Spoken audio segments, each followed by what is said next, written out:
Salut à tous, on se retrouve dans une nouvelle vidéo et dans cette vidéo, nous allons analyser l'action Schneider Electric. Schneider Electric, société française cotée en bourse sur les places françaises, qui est une société vraiment innovante dans la gestion de l'électricité, dans la gestion des logements intelligents et dans l'économie des ressources. Donc on va voir pourquoi il est intéressant, selon moi, d'avoir un œil sur Schneider Electric. Et restez bien à la fin de la vidéo, comme d'habitude, on va faire une analyse fondamentale en début de cette vidéo et on va finir par une analyse technique de la société et voir s'il est intéressant de se positionner ou non sur la société. Ok?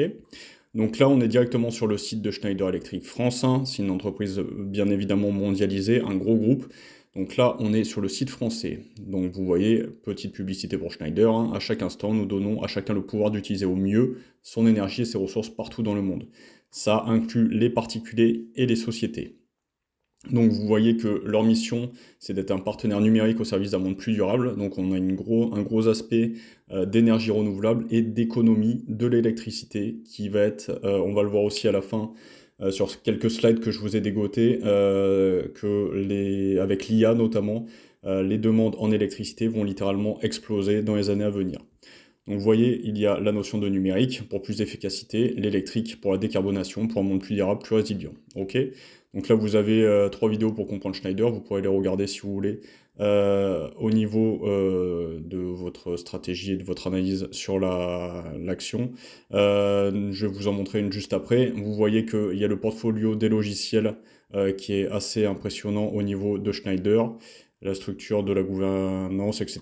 Vous avez d'autres vidéos là-dessus. Un site qui est très bien fait et qui est très intelligible pour les novices. Donc on va se mettre la petite vidéo de présentation.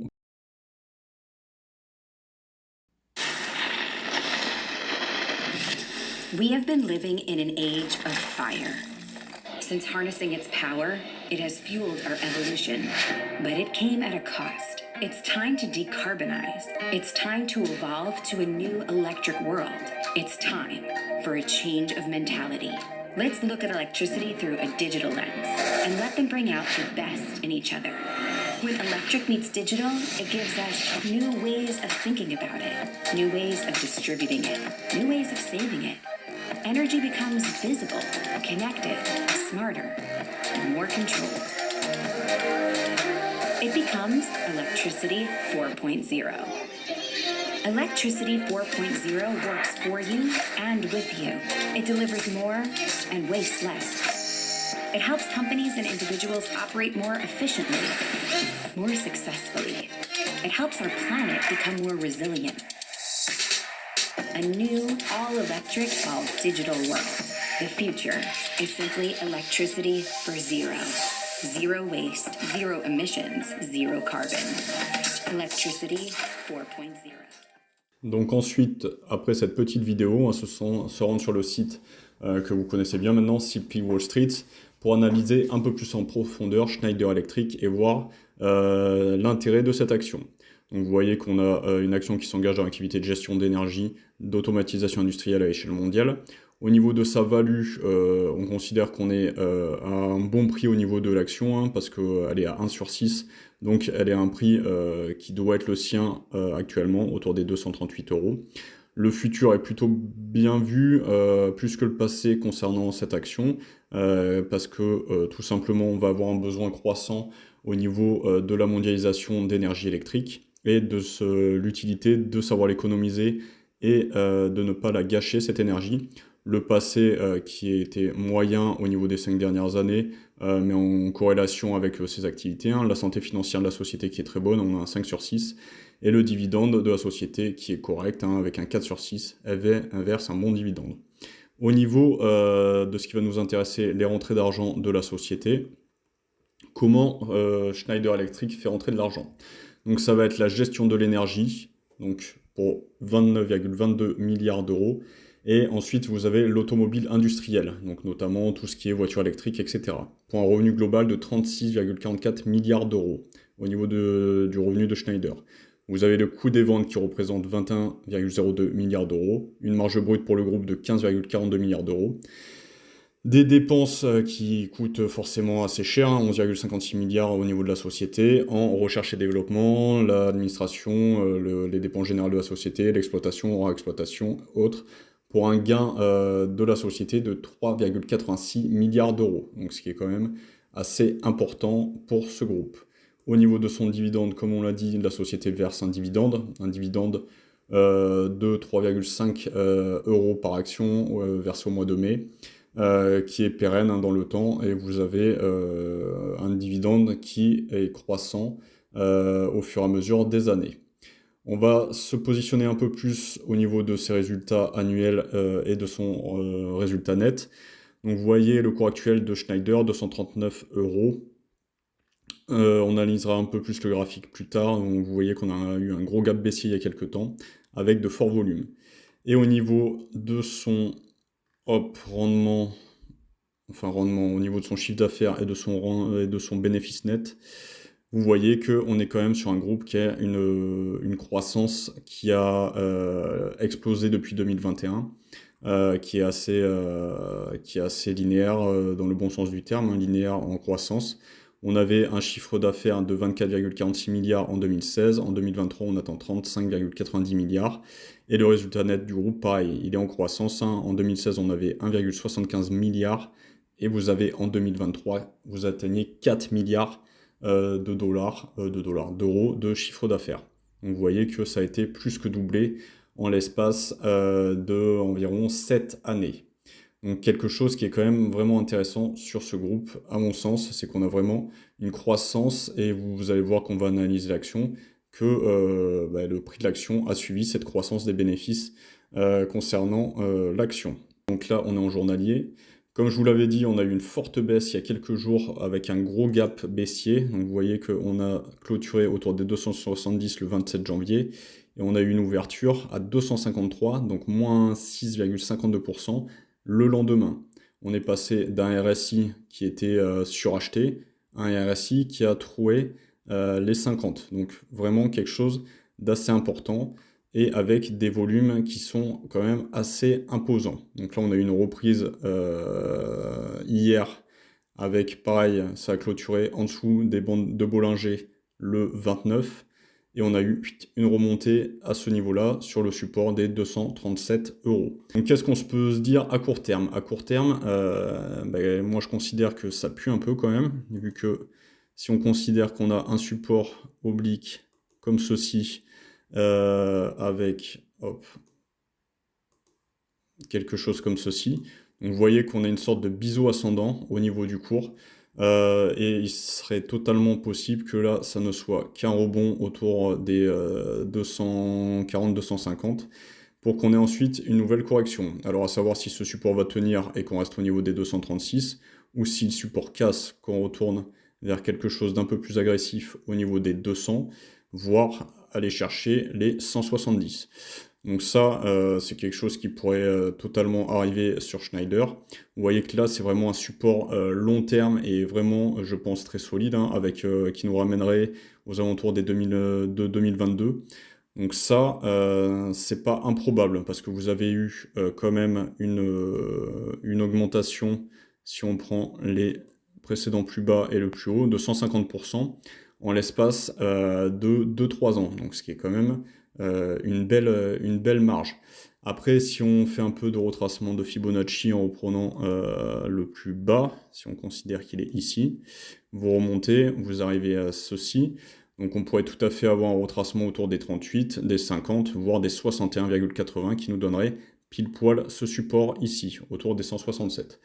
À titre personnel, vu les résultats du groupe, vu les rentrées d'argent qu'il y a et l'urgence qu'il y a à savoir économiser l'énergie, à avoir des logiciels qui permettent une meilleure économie d'énergie, de la lutte contre le dérèglement climatique, les forts besoins en électricité au niveau de l'IA, je suis pas sûr qu'on revienne retester ce support-ci. Je pense qu'on s'arrêtera peut-être plus soit à revenir là, voire ici, si on a une plus grosse correction dans un premier temps. Si on se place d'un point de vue un peu plus éloigné, on va se mettre en mensuel sur le groupe. Donc vous voyez qu'on a une grosse période où le groupe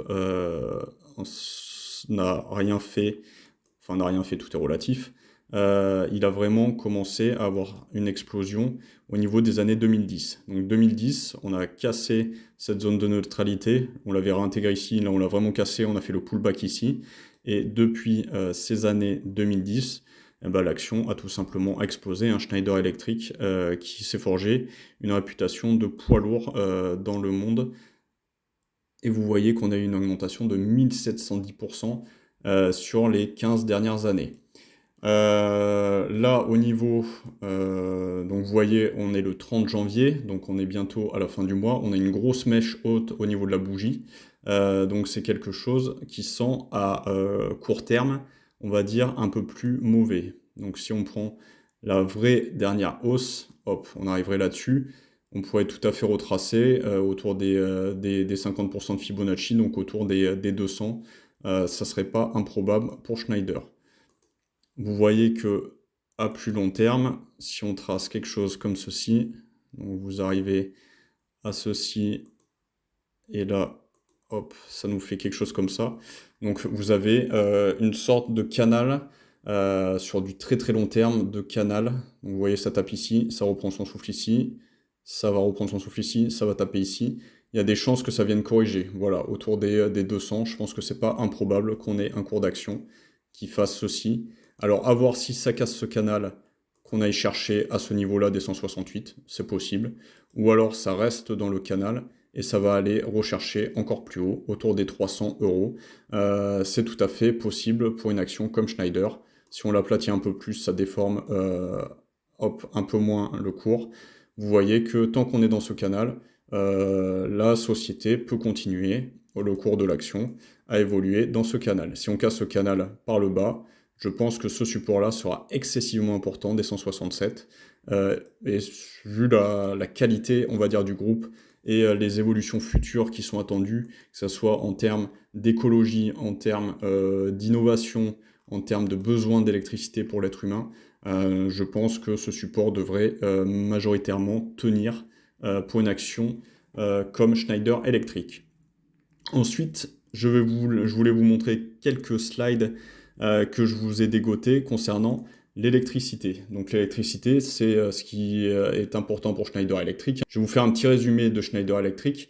Les principaux domaines d'activité de Schneider. Vous avez la gestion de l'énergie, donc une distribution électrique basse et moyenne tension, des solutions de protection et d'optimisation énergétique, un système de stockage et d'intégration des énergies renouvelables. Ça, premier volet de Schneider. Ensuite, vous avez le deuxième volet, automatisation industrielle. Donc des automates programmables, PLC et contrôle des processus, supervision industrielle. Vous avez également des solutions pour l'industrie 4.0, ce qu'on a vu dans la vidéo, et la transition numérique. Troisième point, vous avez les bâtiments intelligents, solutions de gestion et d'optimisation énergétique, domotique et équipements connectés pour les habitations, sécurité et contrôle d'accès. Et enfin, vous avez la data center et IT, donc solutions pour la gestion des énergies, des centres de données, onduleurs et protection contre les coupures de courant. Ça, c'est en lien avec l'IA qui est une énorme machine à manger de l'électricité. Que ce soit IA, crypto-monnaie, le besoin en électricité va croître et va devenir monstrueux. Et ensuite, je vous ai mis quelques produits phares qui sont en dessous, mais on va passer rapidement dessus.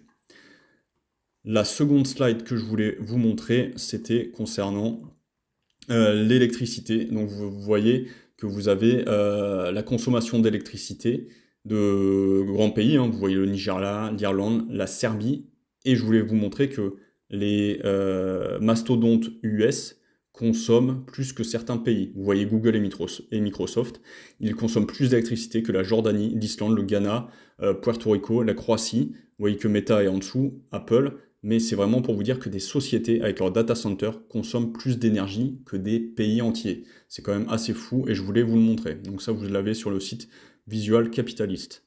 Ensuite, je voulais vous montrer que l'énergie majoritairement est produite à base de charbon. On a le charbon, on a le gaz naturel, l'hydroélectricité, tout ce qui est barrage. On a ensuite le pétrole, le nucléaire, et vous voyez qu'il y a l'énergie solaire, le vent et les autres. Donc les énergies renouvelables qui ont une part plutôt faible. On est à 14,4% en 2022 au niveau des énergies renouvelables, et des énergies non renouvelables, on est à 85,6%. Et je pense que ce rapport de force va aller de plus en plus en s'inversant. On va essayer d'augmenter notre part d'énergie renouvelable du fait du réchauffement climatique et du dérèglement climatique pour aller de plus en plus chercher des énergies renouvelables. Et Schneider Electric a vraiment un rôle à jouer, que ce soit dans l'économie de l'électricité, mais aussi dans les énergies renouvelables d'une façon plus générale.